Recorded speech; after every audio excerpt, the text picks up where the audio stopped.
Welcome, students, to the very first screencast of the brand new school year. Hope you enjoy these. This is going to occur every Thursday, and the way it works is quite simple. I present to you a real-world problem in mathematics.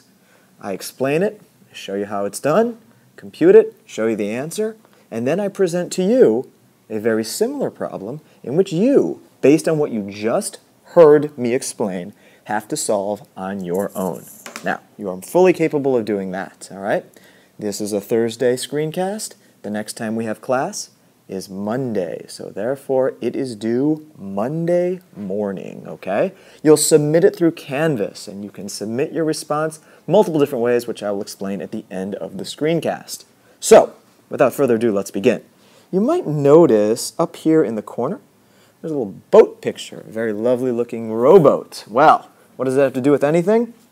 As you can see, let's make this bigger. Our first question has to do with waves, and it has to do with decimals as well, because the theme, the topic, is decimal operations. Here we go. The problem is such. When you watch waves pass an anchored boat or other stationary point, the elapsed time between waves is called the period, as it says right there. In deep water, the period, capital T, all right, so that's our variable, let's keep that in mind, in seconds, and the wave speed, lowercase s, that's another variable we'll need, in miles per hour are related by the formula s is equal to 3.49. Now, whenever I get a variable, I suggest you do the same. I always write it down. S is equal to 3.49, capital T. Now, each of those pieces has a very important role. S, as we can see, is the wave speed. All right, so let's write that down. S is our wave speed. And T was known as the period. Now again, let's remind ourselves what the period is. The elapsed time between waves. In other words, the time in between waves, okay? You probably have heard that word before. You'll hear it a lot more when you reach high school and when you're taking a physics class and you're talking about wavelengths and things like that. The period is a very important term, so maybe you're hearing it here for the first time. Anyways, it has to do with water waves as well. Now, what's the problem that it's being asked? Well, it says, suppose a storm near Antarctica generates a series of waves with a period of 11 seconds. In other words, in between every single wave, 11 seconds will pass. Find the speed of the waves, knowing that between waves is 11 seconds. Basically, it's asking, how fast are they going in miles per hour? Because S is in miles per hour, and T is in seconds. And we could easily find that out using this very formula. The formula asks us to input the period, and it will calculate for us how fast the waves are going. So, without further ado, let's do that. Now, we have two variables. We have S and we have capital T. Let's look at the problem being asked. It says, suppose a storm near Antarctica generates a series of waves with a period of 11 seconds. Find the speed of the waves. The number they give us is 11 seconds. Now, does that 11 seconds, does that represent the period, or does that represent the speed of the waves? Well, it says right there, period of 11 seconds. So, using that context clue, we can know that capital T is equal to 11 seconds, which we will write down. It's asking us to find the speed of the waves, which means we do not know S. That is the unknown. We do not know how fast in miles per hour it's going. Feel free to abbreviate miles per hour with mph, as I will do as well. So S is what we're trying to find, T is what we're given, which means we can replace T with the number 11 and solve accordingly. So let's do just that. Let's do just that. Here, I'm going to go ahead and rewrite the formula. S is equal to 3.49. But instead of writing T, I'm going to remove the T and replace it with the number 11. Now, one thing I want you to understand, quite simply, is that whenever you have a number in front of a variable, and in this case, that's exactly what we have. We have a 3.49 in front of T. That 3.49, that number, that's called the coefficient. Remember that. That's going to be important throughout the whole year, the coefficient. The variable gets removed and replaced with 11, but I want you to notice something.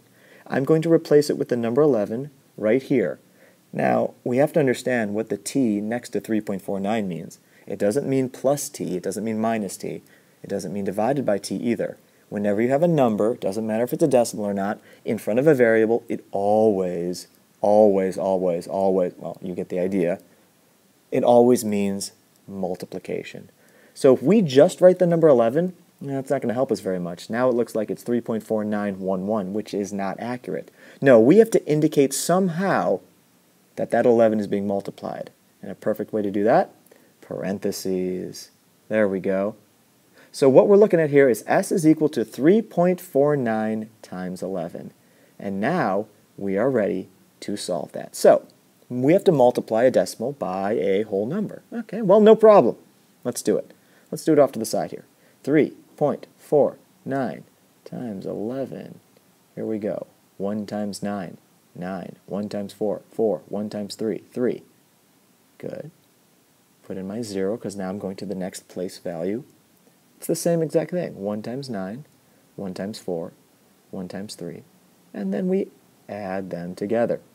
9, 13, carry the 1, 8, and 3. Now, of course, because we're multiplying with decimals, our answer is not 3,839. Please note that there are 2 place values after our decimal point up here, which means we have to take the decimal which appears down here and move it 2 places to the left so it ends up right there, which means our decimal, of course, is not 3,839, but 38.39. 38.39 what? 38.39 pigs? Parrots? Coconuts? No. Miles per hour. And like I said, feel free to abbreviate miles per hour into mph. So guess what, folks? I believe we have answered the question. How fast are the waves going? 38.39 miles per hour. Wow, that's actually pretty fast for waves. Pretty fun to surf on. Well, it's always important that you guys, whenever you're answering a real-world problem, you finish your answer with a complete sentence. So let's do just that. The speed of the waves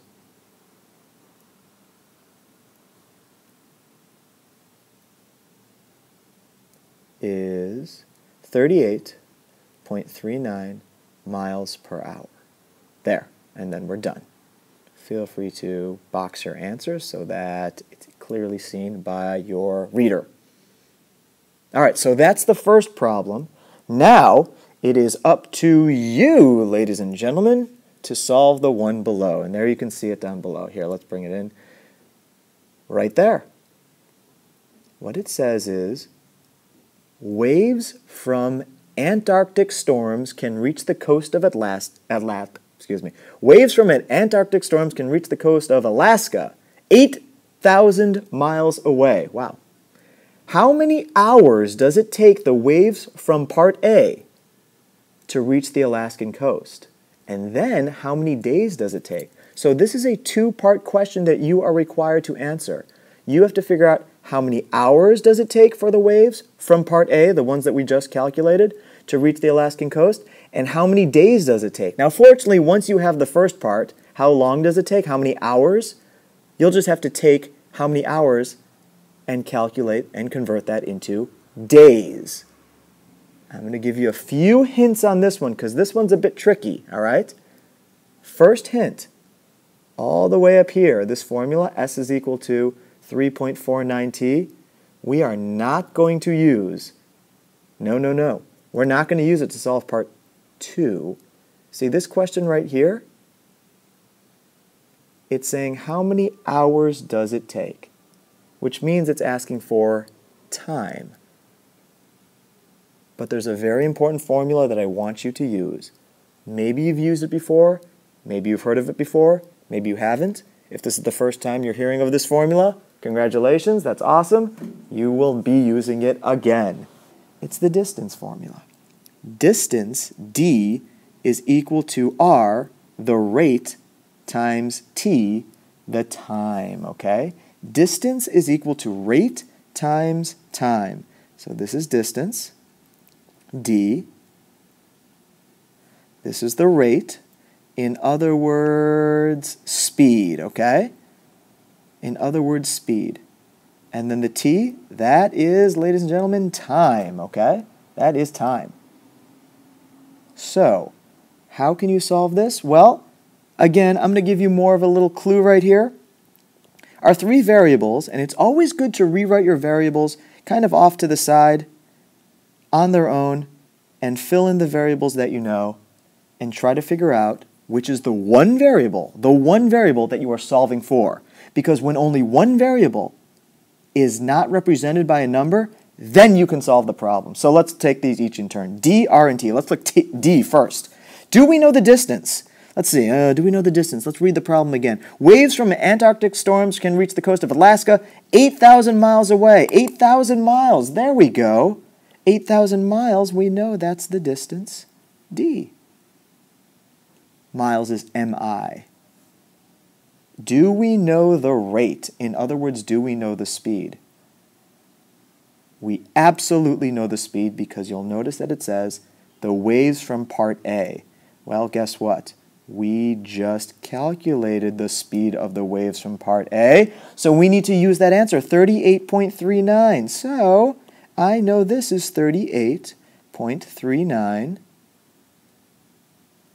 That's right, miles per hour. Do we know the time? No, we do not know the time. And that's okay because look at what the question's asking. How many hours does it take? Doesn't that mean how long? In other words, doesn't that mean what is the time? So you are calculating for t. And when you do, please round it to the nearest tenth. Once you have calculated t, please round to the nearest tenth. And remember, t is going to be in hours, HR. So you, my friends, are calculating for t, and when you do, round to the nearest tenth. Tenth, T-H-E-N-T-H,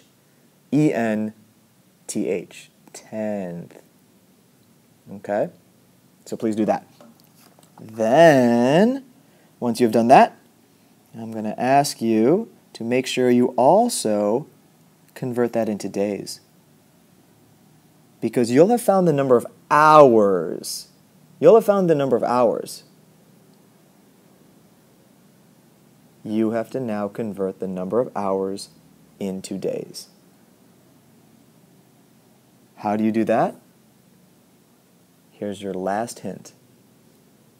How many hours make up one day? That's the number you're going to use.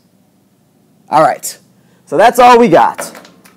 Your answer to this problem can be submitted through Canvas through any of the means necessary. Okay? Any of the ways necessary. If you want to do it by text, no problem. If you want to do it by recording your voice, explaining it, no problem. If you want to shoot a video of yourself doing it, no problem. If you want to take a screencast like this, no problem. You can use that EduCreations app that we downloaded this week. Feel free to do that. It's pretty cool. You can submit your response to this problem any way you'd like, but I do not want just the answer. No. I want you to explain to me how you got the answer, all right? I want you in your own words to explain it to me. Again, that could be text, video recording, audio recording, anything as long as you're getting to me the correct answer, whatever that might be. All right, if you have questions, feel free to email me. I'd be happy to answer them. Until then, and until 2 Thursdays from now, because remember, these occur every other Thursday, because that's when we have Thursday class. Until 2 Thursdays from now, have a great time, enjoy your weekend, and be safe out there on the waves.